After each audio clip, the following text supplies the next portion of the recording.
Hi എല്ലാവർക്കും നമസ്കാരം. PSC അവേഴ്സിൻ്റെ മറ്റൊരു സെക്ഷനിലേക്ക് എല്ലാവർക്കും സ്വാഗതം.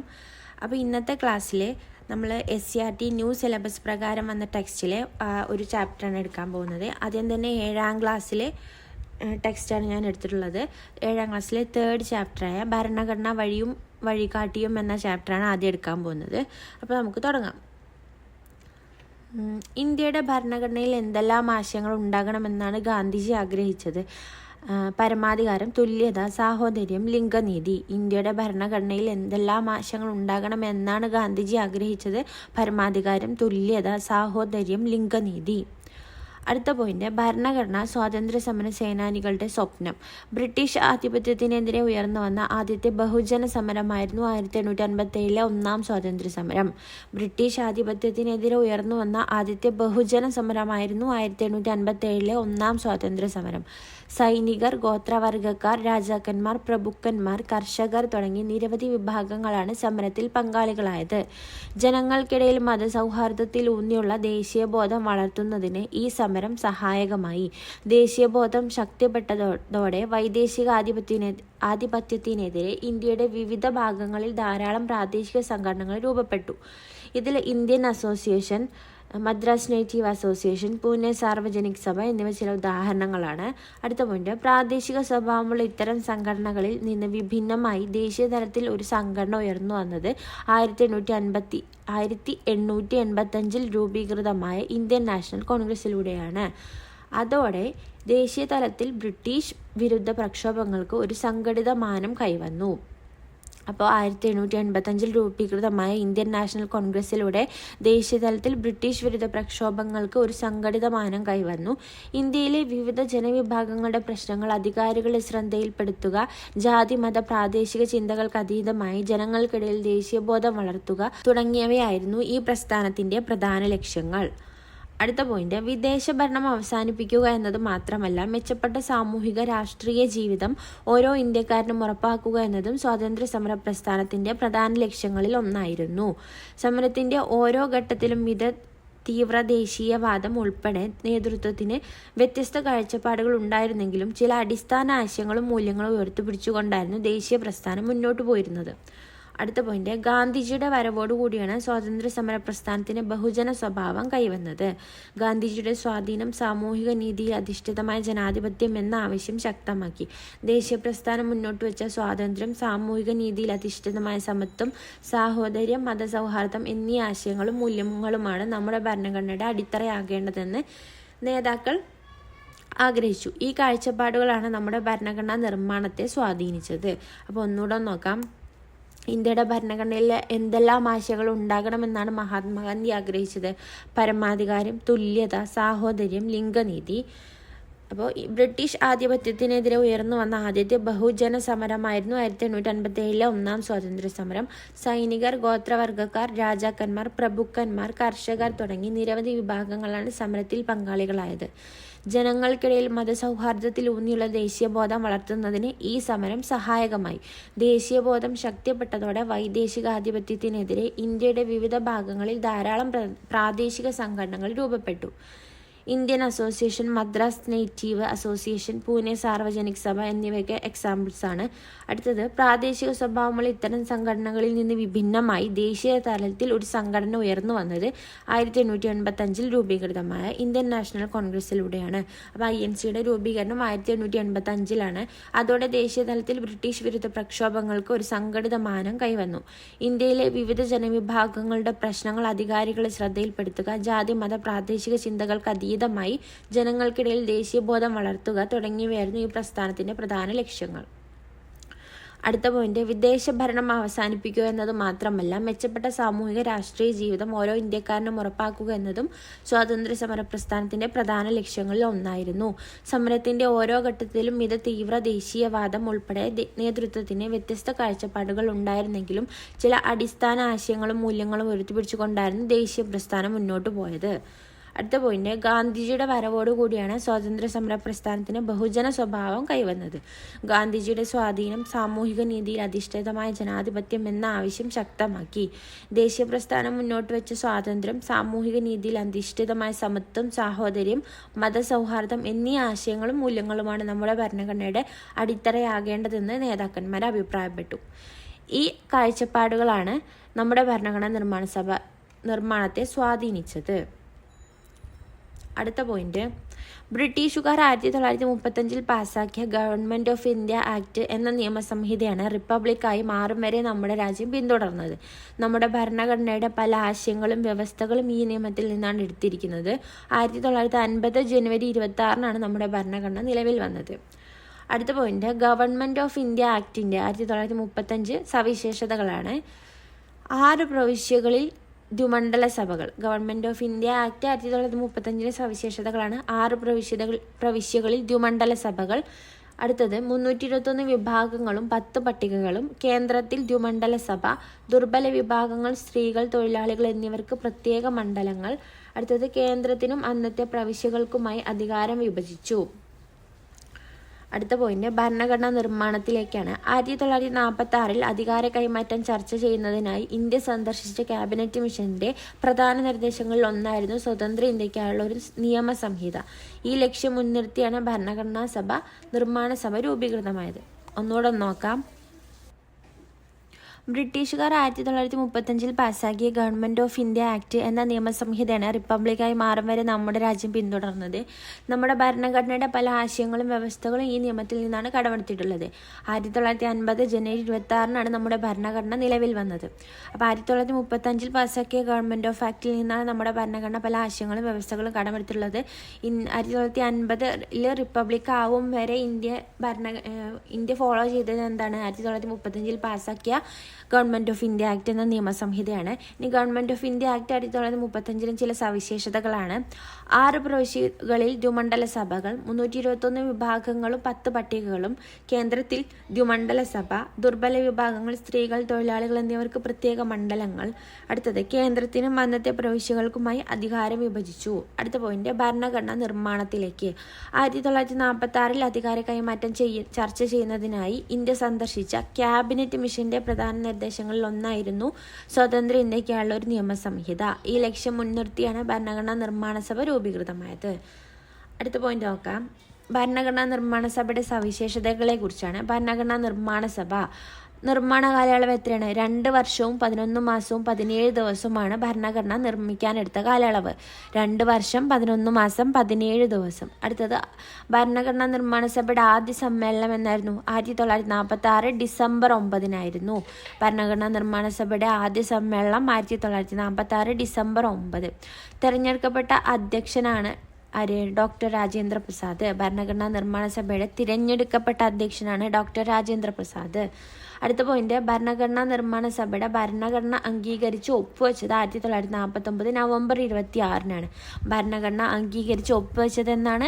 1946 നവംബർ 26 അടുത്തത്, നിലവിൽ വന്നത് എന്നാണ്? 1950 ജനുവരി 26 ഇന്ത്യ റിപ്പബ്ലിക് ആയപ്പോഴാണ് ഭരണഘടന നിലവിൽ വന്നത് എന്നാണ്? 1950 ജനുവരി 26. അടുത്തത്, drafting committee chairman doctor BR Ambedkar ആയിരുന്നു. ഡ്രാഫ്റ്റിംഗ് കമ്മിറ്റി ചെയർമാനാണ് ഡോക്ടർ BR അംബേദ്കർ. അപ്പോൾ നിർമ്മാണ കാലയളവ് 2 വർഷം 11 മാസം 17 ദിവസമാണ്. വളരെ ഇമ്പോർട്ടൻ്റ് ആയിട്ടുള്ള ഒരു ഏരിയ ആണ് കേട്ടോ. എല്ലാ പോയിന്റും വളരെ ഇമ്പോർട്ടൻ്റ് ആണ്. പല പ്രാവശ്യം പല ക്വസ്റ്റ്യൻ പേപ്പറിൽ ചോദ്യങ്ങൾ വന്നിട്ടുണ്ട്.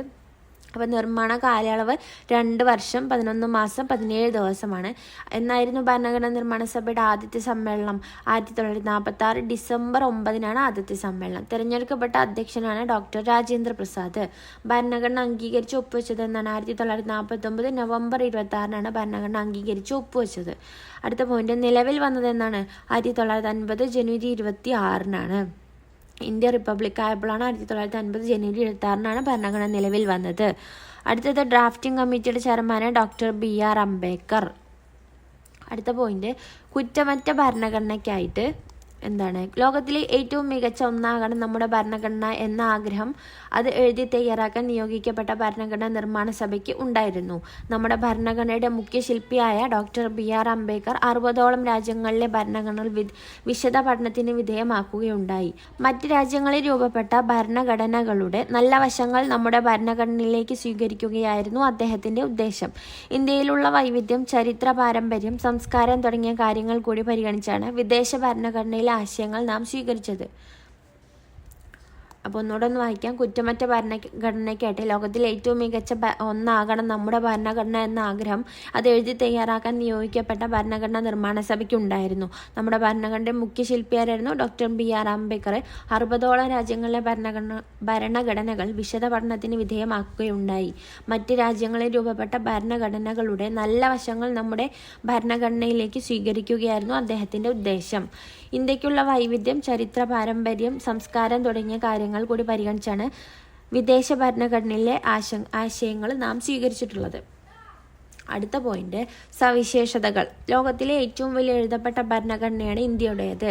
1950 ജനുവരി 26 നിലവിൽ വന്ന നമ്മുടെ ഭരണഘടനയിൽ 22 ഭാഗങ്ങളും 395 അനുച്ഛേദങ്ങളും 8 പട്ടികകളും ഉണ്ടായിരുന്നു. അപ്പോൾ ഒന്നുകൂടെ വായിക്കാം. ലോകത്തിലെ ഏറ്റവും വലിയ എഴുതപ്പെട്ട ഭരണഘടനയാണ് ഇന്ത്യയുടേത്. 1950 ജനുവരി 26 നിലവിൽ വന്ന നമ്മുടെ ഭരണഘടനയിൽ 22 ഭാഗങ്ങളും 395 അനുച്ഛേദങ്ങളും 8 പട്ടികകളും ഉണ്ടായിരുന്നു. അപ്പം നമ്മുടെ ഭരണഘടനയുടെ സവിശേഷതകൾ ഒന്ന് നോക്കാം. പാർലമെന്ററി ജനാധിപത്യ ഭരണം.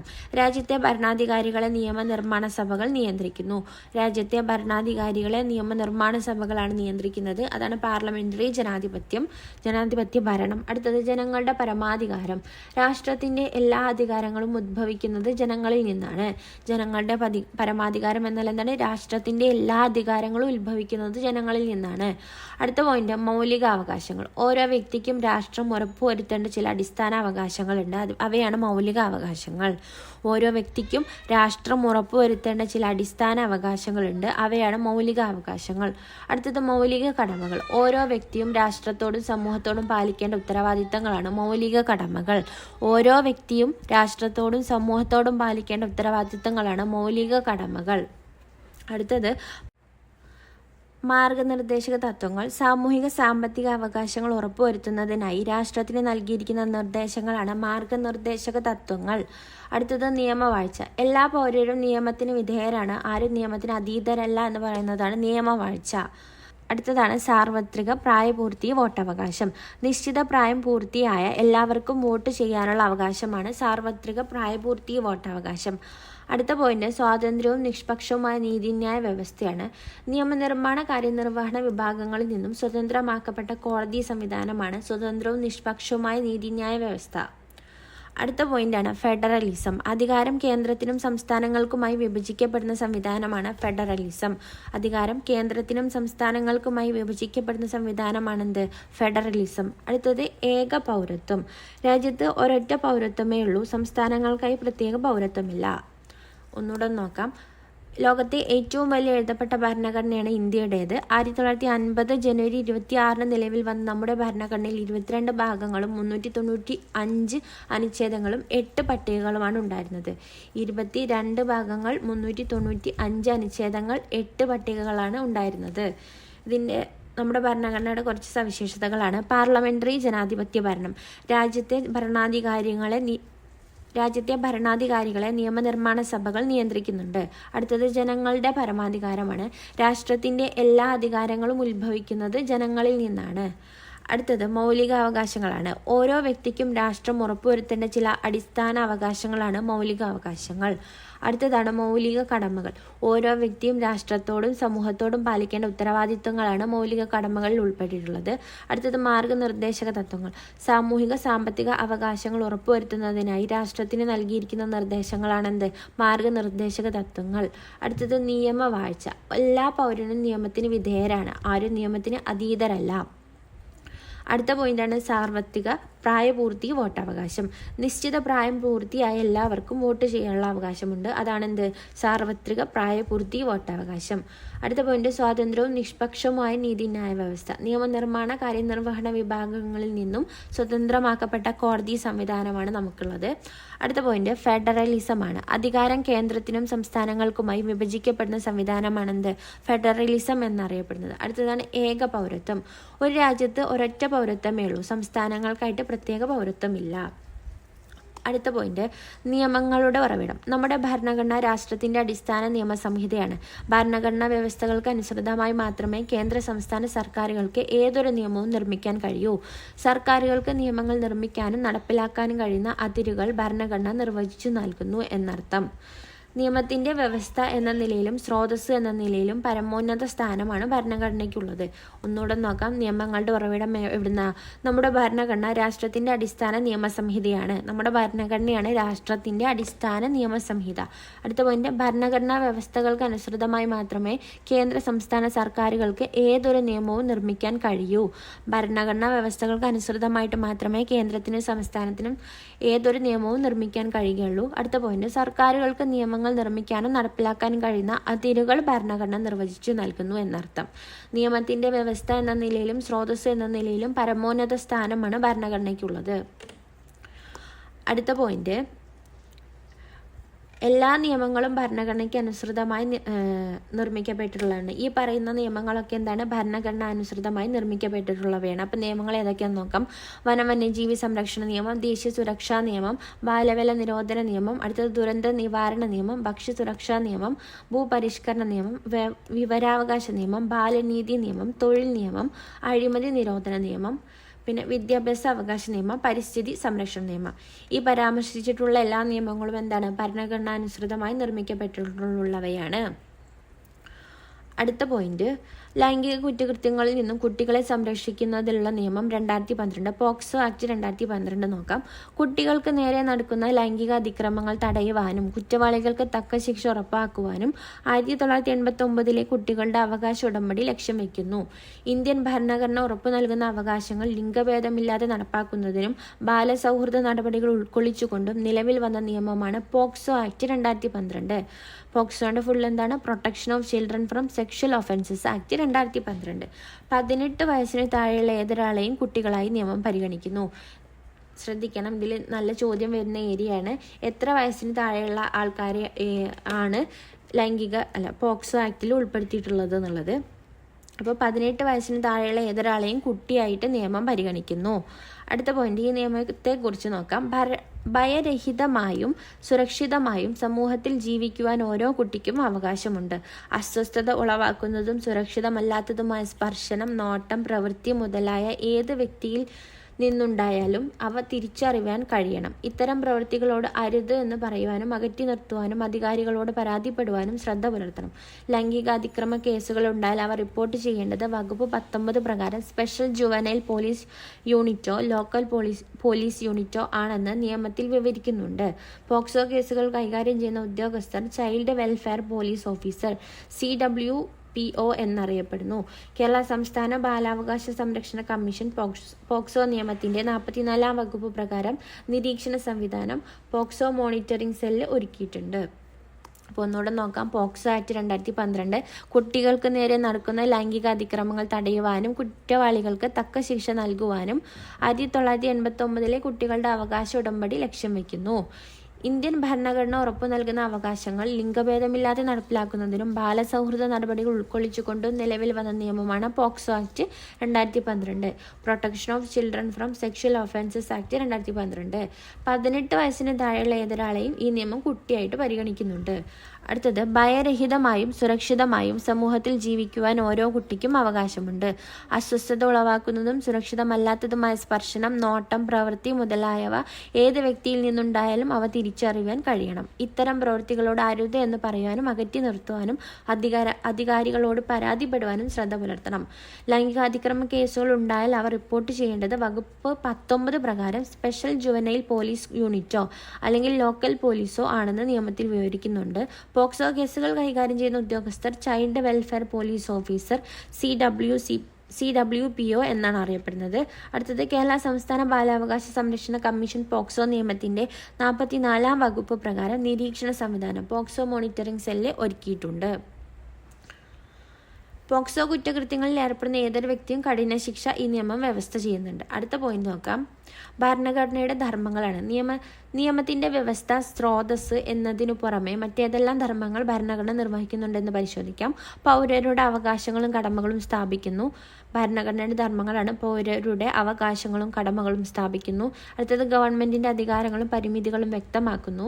അടുത്ത പോയിന്റ് രാജ്യത്തിന്റെ അടിസ്ഥാന മൂല്യങ്ങളും ആദർശങ്ങളും നിർവചിക്കുന്നു. അടുത്ത പോയിന്റാണ് സ്വേച്ഛാധിപത്യത്തിനും അധികാര ദുർവിനിയോഗത്തിനും എതിരായ സംരക്ഷണ കവചമായിട്ട് വർത്തിക്കുന്നുണ്ട്. അടുത്ത പോയിന്റ് രാജ്യത്തിന് ദിശാബോധം നൽകുക, അടിസ്ഥാന രേഖയായി നിലകൊള്ളുന്നു. അടുത്ത പോയിന്റ് നാനാത്വത്തിൽ ഏകത്വം സംരക്ഷിക്കുന്നു. അടുത്ത പോയിന്റ് രാജ്യത്തെ എല്ലാ ഭരണ സംവിധാനങ്ങളും ഭരണഘടനയ്ക്ക് വിധേയമായാണ് പ്രവർത്തിക്കുന്നത് എന്ന് ഉറപ്പുവരുത്തുന്നു. അപ്പോൾ ഒന്നുകൂടെ നോക്കാം. ഭരണഘടനയുടെ ധർമ്മങ്ങൾ. നിയമത്തിന്റെ വ്യവസ്ഥ, സ്രോതസ് എന്നതിന് പുറമെ മറ്റേതെല്ലാം ധർമ്മങ്ങൾ ഭരണഘടന നിർവഹിക്കുന്നുണ്ട് എന്ന് പരിശോധിക്കാം. പൗരരുടെ അവകാശങ്ങളും കടമകളും സ്ഥാപിക്കുന്നുണ്ട്. ഗവൺമെന്റിന്റെ അധികാരങ്ങളും പരിമിതികളും വ്യക്തമാക്കുന്നുണ്ട്. പിന്നെ രാജ്യത്തിന്റെ അടിസ്ഥാന മൂല്യങ്ങളും ആദർശങ്ങളും നിർവചിക്കുന്നുണ്ട്. അടുത്ത പോയിന്റ് സ്വേച്ഛാധിപത്യത്തിനും അധികാര ദുർവിനിയോഗത്തിനും എതിരായ സംരക്ഷണ കവചമായിട്ട് വർത്തിക്കുന്നുണ്ട്. അടുത്തത് രാജ്യത്തിന് ദിശാബോധം നൽകുന്ന അടിസ്ഥാന രേഖയായിട്ട് നിലകൊള്ളുന്നുണ്ട്. രാജ്യത്തെ എല്ലാ ഭരണ സംവിധാനങ്ങളും ഭരണഘടനയ്ക്ക് വിധേയമായാണ് പ്രവർത്തിക്കുന്നത് എന്ന് ഉറപ്പുവരുത്തുന്നുണ്ട്. അടുത്തത് നാനാത്വത്തിൽ ഏകത്വം സംരക്ഷിക്കുന്നുണ്ട്. അടുത്ത പോയിന്റ് മാറ്റിയും തിരുത്തിയും മുന്നോട്ട്. അപ്പോൾ 1950 ജനുവരി 26 ഇന്ത്യൻ ഭരണഘടന നിലവിൽ വന്നു. എന്നാണ് ഇന്ത്യൻ ഭരണഘടന നിലവിൽ വന്നത്? 1950 ജനുവരി 26 ഫസ്റ്റ് ഭേദഗതി എന്നാണ് 1951 പട്ടികകളുടെ എണ്ണം 9 ഒന്നാമത്തെ ഭേദഗതി 1951 അതിൽ പട്ടികകളുടെ എണ്ണം 9. അടുത്ത പോയിന്റ് ഭേദഗതി 42. ഭേദഗതിയിലൂടെ എന്താണ് 1976 മതേതരത്വം, സോഷ്യലിസം, അഖണ്ഡത എന്നിവ കൂട്ടിച്ചേർത്തു. അപ്പോൾ ഈ ചോദ്യം ഇടയ്ക്കിടയ്ക്ക് വരാറുണ്ട്. 1976 42 ഭേദഗതിയിലൂടെ ഭരണഘടനയിൽ കൂട്ടിച്ചേർത്ത വാക്കുകൾ ഏതൊക്കെയാണെന്ന്. മതേതരത്വം, സോഷ്യലിസം, അഖണ്ഡത എന്നിവയാണ് കൂട്ടിച്ചേർത്തത്. അടുത്ത പോയിന്റാണ് 44 ഭേദഗതി. 1978 സ്വത്തവകാശം മൗലികാവകാശം അല്ലാതാക്കി. 44 ഭേദഗതി 1978 സ്വത്തവകാശത്തെ മൗലികാവകാശങ്ങളുടെ പട്ടികയിൽ നിന്നും പുറത്താക്കി. അടുത്ത പോയിന്റാണ് 73-74 ഭേദഗതി. 1992 73-74 ഭേദഗതി എന്താണ്? പഞ്ചായത്തി രാജ് നഗരപാലിക നിയമം. 73 ഭേദഗതി പഞ്ചായത്തി രാജ്, 74 ഭേദഗതി നഗരപാലിക നിയമം. അടുത്തതാണ് 86 ഭേദഗതി. 2002 ആണ് 86 ഭേദഗതി വിദ്യാഭ്യാസം മൗലികാവകാശമാക്കിയത്. 86 ഭേദഗതിയിലൂടെയാണ്. 2002 86 ഭേദഗതിയിലൂടെയാണ് വിദ്യാഭ്യാസം മൗലികാവകാശമാക്കി മാറ്റിയത്. അടുത്തതാണ് 101 ഭേദഗതി. 2016 ചരക്കു സേവന നികുതി. 101 ഭേദഗതി 2016 ചരക്കു സേവന നികുതി GST ആണ്. ഒന്നുകൂടെ നോക്കാം. 1950 ജനുവരി 26 ഇന്ത്യൻ ഭരണഘടന നിലവിൽ വന്നു. ഫസ്റ്റ് ഭേദഗതി 1951 പട്ടികകളുടെ എണ്ണം 9. അടുത്തത് 42 ഭേദഗതി. 1976 42 ഭേദഗതിയിലൂടെ മതേതരത്വം, സോഷ്യലിസം, അഖണ്ഡത എന്നിവ കൂട്ടിച്ചേർത്തു. 1978 44 ഭേദഗതിയിലൂടെ സ്വത്തവകാശം മൗലികാവകാശങ്ങൾ അല്ലാതായി. അടുത്തത് 73-74 ഭേദഗതി 1992. 73 ഭേദഗതി പ്രകാരം പഞ്ചായത്തി രാജും 74 ഭേദഗതി പ്രകാരം നഗരപാലികയും നിലവിൽ വന്നു. അടുത്ത പോയിന്റാണ് 86 ഭേദഗതി. 2002 86 ഭേദഗതി പ്രകാരം വിദ്യാഭ്യാസം ഒരു മൗലിക അവകാശമായി മാറി. അടുത്തതാണ് 101 ഭേദഗതി. 2016 101 ഭേദഗതി പ്രകാരം ചരക്ക് സേവന നികുതി GST ഉണ്ടായി. അടുത്ത പോയിന്റ് കാലാനുസൃതമായി മാറ്റങ്ങൾ വരുത്താവുന്ന ഒന്നാണ് നമ്മുടെ ഭരണഘടന. മാറുന്ന സാമൂഹിക ആവശ്യങ്ങൾ പരിഗണിച്ച് ഭരണഘടനയിൽ മാറ്റങ്ങൾ വരുത്തുന്ന പ്രക്രിയയാണ് എന്ത്? ഭരണഘടനാ ഭേദഗതി. എങ്ങനെയെല്ലാം ഭേദഗതികൾ വരുത്താമെന്ന് ഭരണഘടന തന്നെ വിശദീകരിക്കുന്നുണ്ട്. 368 വകുപ്പ് പ്രകാരം ഭരണഘടന ഭേദഗതി ചെയ്യാനുള്ള അധികാരം പാർലമെന്റിനാണുള്ളത്. എന്നാൽ ഭരണഘടനയുടെ അടിസ്ഥാന ഘടന ഭേദഗതി ചെയ്യാൻ പാടുള്ളതല്ല. അടുത്ത പോയിന്റ് അടിത്തറ ഇളക്കരുത്. 1973 കാസർഗോഡ് എടനീർ മഠത്തിന്റെ അധിപയായിരുന്ന കേശവാനന്ദ ഭാരതി കേരള സർക്കാരിനെതിരെ നൽകിയ കേസിലായിരുന്നു ഭരണഘടനയുടെ അടിസ്ഥാന ഘടനയിൽ യാതൊരു മാറ്റവും വരുത്താൻ പാടില്ലെന്ന് സുപ്രീം കോടതി വിധിച്ചത്. അപ്പോൾ 1973 കാസർഗോഡ് എടനീർ മഠത്തിന്റെ അധിപനായിരുന്ന Kesavananda Bharati versus state of Kerala കേസിലാണ് എന്ത്? ഭരണഘടനയുടെ അടിസ്ഥാന ഘടനയിൽ യാതൊരു മാറ്റവും വരുത്താൻ പാടില്ലെന്ന് സുപ്രീം കോടതി വിധിച്ചത്. അടുത്തത് വിദ്യാഭ്യാസം മൗലികാവകാശം. വിദ്യാഭ്യാസം മൗലികാവകാശമാക്കാൻ അടുത്ത പോയിന്റ് വിദ്യാഭ്യാസ മൗലികാവകാശം. വിദ്യാഭ്യാസം മൗലികാവകാശമാക്കപ്പെട്ടത് 2002 86 ഭേദഗതി പ്രകാരമാണ്. ഈ വ്യവസ്ഥകൾ ഭരണഘടനയിൽ 21A വകുപ്പായി ചേർത്തിട്ടുണ്ട്. ഈ ഭേദഗതി അനുസരിച്ച് 2009 ഓഗസ്റ്റ് 4 നിലവിൽ വന്ന നിയമമാണ് വിദ്യാഭ്യാസ അവകാശ നിയമം 2009. 6 മുതൽ 14 വയസ്സ് വരെ പ്രായമുള്ള എല്ലാ കുട്ടികൾക്കും സൗജന്യവും നിർബന്ധിതമായ വിദ്യാഭ്യാസം ഉറപ്പുവരുത്തുന്നതാണ് പ്രസ്തുത നിയമം. അടുത്തതാണ് ചെറുഭരണഘടന. 1976 42 ഭേദഗതി വഴിയാണ് മതേതരത്വം, സോഷ്യലിസം, അഖണ്ഡത എന്നീ വാക്കുകൾ ഭരണഘടനയുടെ ആമുഖത്തിൽ എഴുതി ചേർത്തത്. ഭരണഘടനയിൽ വേറെയും ചില മാറ്റങ്ങൾ ഈ ഭേദഗതിയിലൂടെ വരുത്തിയിരുന്നു. സുപ്രധാനമായ നിരവധി മാറ്റങ്ങൾ വരുത്തിയതിനാൽ ഈ ഭേദഗതിയെ ചെറുഭരണഘടന, അതായത് മിനി കോൺസ്റ്റിറ്റ്യൂഷൻ എന്ന് വിളിക്കുന്നു. ഒന്നുകൂടെ നോക്കാം. കാലാനുസൃതമായി മാറ്റങ്ങൾ വരുത്താവുന്ന ഒന്നാണ് നമ്മുടെ ഭരണഘടന. മാറുന്ന സാമൂഹിക ആവശ്യങ്ങൾ പരിഗണിച്ച് ഭരണഘടനയിൽ മാറ്റങ്ങൾ വരുത്തുന്ന പ്രക്രിയയാണ് എന്ത്? ഭരണഘടനാ ഭേദഗതി. എങ്ങനെയെല്ലാം ഭേദഗതികൾ വരുത്താമെന്ന് ഭരണഘടന തന്നെ വിശദീകരിക്കുന്നുണ്ട്. 368 വകുപ്പ് പ്രകാരം ഭരണഘടന ഭേദഗതി ചെയ്യാനുള്ള അധികാരം ആർക്കാണ്? പാർലമെന്റിനാണുള്ളത്. എന്നാൽ ഭരണഘടനയുടെ അടിസ്ഥാന ഘടന ഭേദഗതി ചെയ്യാൻ പാടുള്ളതല്ല. അടുത്ത പോയിന്റാണ് അടിത്തറ ഇളക്കരുത്. 1973 കാസർഗോഡ് എടനീർ മഠത്തിന്റെ അധിപനായിരുന്ന Kesavananda Bharati versus state of Kerala നൽകിയ കേസിലായിരുന്നു ഭരണഘടനയുടെ അടിസ്ഥാന ഘടനയിൽ യാതൊരു മാറ്റവും വരുത്താൻ പാടില്ലെന്ന് സുപ്രീം കോടതി വിധിച്ചത്. അടുത്തത് വിദ്യാഭ്യാസ മൗലികാവകാശം. വിദ്യാഭ്യാസം മൗലികാവകാശമാക്കപ്പെട്ടത് 2002 86 ഭരണഘടനാ ഭേദഗതി പ്രകാരമാണ്. ഈ വ്യവസ്ഥകൾ ഭരണഘടനയിൽ 21A വകുപ്പായി ചേർത്തിട്ടുണ്ട്. ഈ ഭേദഗതി അനുസരിച്ച് 2009 ഓഗസ്റ്റ് 4 നിലവിൽ വന്ന നിയമമാണെന്ത്? വിദ്യാഭ്യാസ അവകാശ നിയമം 2009. 6 മുതൽ 14 വയസ്സ് വരെ പ്രായമുള്ള എല്ലാ കുട്ടികൾക്കും സൗജന്യവും നിർബന്ധിതമായ വിദ്യാഭ്യാസം ഉറപ്പുവരുത്തുന്നതാണ് പ്രസ്തുത നിയമം. അടുത്ത പോയിന്റാണ് ഭരണഘടന. 1976 42 ഭേദഗതി വഴിയാണ് മതേതരത്വം, സോഷ്യലിസം, അഖണ്ഡത എന്നീ വാക്കുകൾ ഭരണഘടനയുടെ ആമുഖത്തിൽ എഴുതി ചേർത്തത്. ഭരണഘടനയിൽ വേറെയും ചില മാറ്റങ്ങൾ ഈ ഭേദഗതിയിലൂടെ വരുത്തിയിരുന്നു. സുപ്രധാനമായ നിരവധി മാറ്റങ്ങൾ വരുത്തിയതിനാൽ ഈ ഭേദഗതി എന്താണ്? ചെറുഭരണഘടന, അതായത് മിനി കോൺസ്റ്റിറ്റ്യൂഷൻ എന്ന് വിളിക്കുന്നു. അടുത്ത പോയിന്റ്, വ്യത്യസ്ത താല്പര്യങ്ങളുള്ള സമൂഹമാണ് നമ്മുടേത്. എങ്കിലും പൊതു നിയമങ്ങൾ അനുസരിക്കാൻ എല്ലാവരും ഭരണഘടനാപരമായി ബാധ്യസ്ഥരാണ്. പുതിയ നിയമങ്ങൾ രൂപീകരിക്കപ്പെടുമ്പോൾ അവയ്ക്കെതിരെ അഭിപ്രായങ്ങളും സമരങ്ങളും ഉയർന്നു വരാൻ സാധ്യതയുണ്ട്. അത് ജനാധിപത്യ സമൂഹത്തിൽ സ്വാഭാവികവുമാണ്. ഇങ്ങനെ ഉയരുന്ന എതിർപ്പുകളെ ഭരണഘടനാപരമായും ജനാധിപത്യപരവുമായാണ് സമീപിക്കേണ്ടത്. വൈവിധ്യങ്ങളും വൈജാത്യങ്ങളും ഏറെയുള്ള നമ്മുടെ സമൂഹത്തിൽ ഭരണഘടന മുന്നോട്ട് വയ്ക്കുന്ന മൂല്യങ്ങൾ പൗരസമൂഹം ഉൾക്കൊള്ളുന്നതിലൂടെ മാത്രമേ ഇന്ത്യയെ പരമാധികാര, സ്ഥിതി, സമത്വം, മതനിരപേക്ഷ ജനാധിപത്യ റിപ്പബ്ലിക്കായിട്ട് ഉയർത്താൻ കഴിയുകയുള്ളൂ. അപ്പോൾ ഈ ചാപ്റ്റർ ഇവിടെ അവസാനിക്കുകയാണ്. ഭരണഘടന വഴിയും വഴികാട്ടിയും എന്ന ചാപ്റ്ററാണ് ഇപ്പോൾ എടുത്തു കഴിഞ്ഞത്. അപ്പോൾ നിങ്ങൾക്ക് നമ്മുടെ ക്ലാസ്സുകളൊക്കെ ഇഷ്ടപ്പെടുന്നുണ്ടെങ്കിൽ എല്ലാവരും ലൈക്ക് ചെയ്യൂ, ഷെയർ ചെയ്യൂ, കമൻറ്റ് ചെയ്യൂ. നിങ്ങളുടെ അഭിപ്രായങ്ങളും നിർദ്ദേശങ്ങളും ഒക്കെ കമൻറ്റ് ബോക്സിൽ അറിയിക്കൂ. പിന്നെ ചാനൽ ഇതുവരെ സബ്സ്ക്രൈബ് ആക്കിയിട്ടില്ലെങ്കിൽ ഒന്ന് സബ്സ്ക്രൈബ് ആക്കണേ. Thank you. Have a nice day.